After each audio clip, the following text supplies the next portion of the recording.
The short story You Farang Are So to Come and Leave was written by Maynard in 2017. It's about a little family of three, namely the 14-year-old Lara, her Chinese mom, and her American dad. They've just moved back to the old townhouse in the outskirts of Bangkok. The economic crisis is taking its toll on the parents' marriage, and Lara is put in the middle of the conflict. Her father is out of job and decides to take one in America and leaves Lara and his wife behind. A decision which turns out to be permanently, and makes Lara cut off the line to communication between her parents. The personal pronouns I and my indicates that it is a first-person narrator, which is Lara. We are following the story through her point of view, since we don't know what the minor characters think and feel. We only know what Lara knows. We know what Lara feels.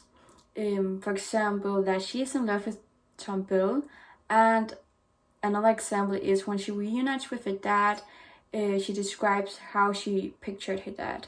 The story is told from a retrospective point of view, because we're looking back on the past, which you can see with the past tense verbs and the way the narrator is in control over the time, for example with the sentence "a month before he left," which indicates that this month has already passed by when the narrator tells the story.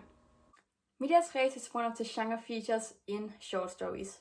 This story begins in medias res, which you can see with the personal pronouns we, which are presented in the beginning. You don't know anything about who we are or the relationship, which gains the reader's interest. The short story follows a linear order since it has a chronological construction. As you can see in the way at first they move to the outskirts of Bangkok, and then the dad moves to the US, and then Lara visits her dad. As you can see, it's a very natural time order, which gives the story a more realistic outcome. The writer has used direct language, which leads to a more intense text, because you're going to be introduced to the exact situation and have to create your own point of view about what they're saying. The direct language creates a more vivid text, because the text shows things like a play and you must find out by your own what is happening. The short story unfolds in Bangkok in 1997 under the financial crisis, which the settings in the story indicate very clearly. For example, that Lara's dad is out of job, work processes come to a grinding halt, and inky swarms have formed in what was supposed to be balcony pools, and displaced families squat the unfinished buildings. The surroundings are filled with poverty, as you can see when Lara reads about debt, suicides, people getting dragged to jail, and fathers running away to their second lives. The family is struggling with their economy too, which you can see when the mother worries about having enough money for school and house, because the father has spent money on cake. The family belongs to the lower middle class because they can afford a house in the capital city of Thailand. It is on the outskirts of Bangkok, but it's still pretty expensive compared to live in the countryside. Besides that, they're able to afford Lara's school and own a TV. But what makes me classify them to be in the lower middle class is that they live in a tiny house and both parents are unemployed. The financial crisis makes the atmosphere very tense because it takes a toll on the parents' marriage, with disagreements on how to spend their money and the way the mom doesn't respond when the dad calls her Kit Kat. The tense atmosphere also occurs when the daughter Lara refuses to translate what the mom says, and the way she tells the mom to take responsibility herself instead of giving it to the father. They struggle to find a way to each other. It's like there's a wall between them, which blocks the way to communication and balance, which the house with many walls is a symbol on. The dad tries to destroy the walls physically and mentally when he tries to cheer the atmosphere up by bringing cake and keep calling the mom my Kit Kat. He never finishes the walls, like the family never finds its way to each other.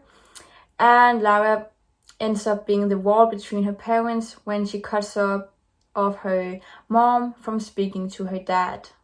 The title matches the story very well because it describes the way Lara and her mom sees her dad. At page 2, lines 64 to 65, Lara tells us that her mom said weeks ago, "Only you Farang are so easy to come and leave." She talks about her father. I can imagine it as a response to her husband if he asked her to come with him to the US. But Lara's mom isn't like that. She doesn't want to leave Thailand. She doesn't come and go so easy like him. Like you can see at page 4, line 14. In the end, Lara gets the same point of view as her mom, namely that he is just a man who leaves just like that. The short story has to do with the identity theme in many ways. For example, the way the mom doesn't want to leave her home country. Probably because her home country is a big part of her identity. Plus the way the dad moves back to his home country. So roughly, their nationality, which is a big part of their identity, has separated the family. The identity theme is also expressed in the way Lara's identity develops. For example, that she experiences a big loss of her identity, namely her dad, which was a big focal point of her life. As you can see at page 2, line 2, and page 3, line 117. The status has developed too, namely from living in a condominium and her father working with finances, to them living in the outskirts of Bangkok and being unemployed. So in this way, they have all of their identities have changed. So to draw a conclusion, the short story illustrates the way the financial crisis didn't only have a great impact on people's economy, but also the way the financial crisis can easily take a toll on the family's relationship too. And children could get easily affected like Lara. The short story also shows the way big decisions could have big consequences for the people around and not only the person who takes the decision. Thank you for listening.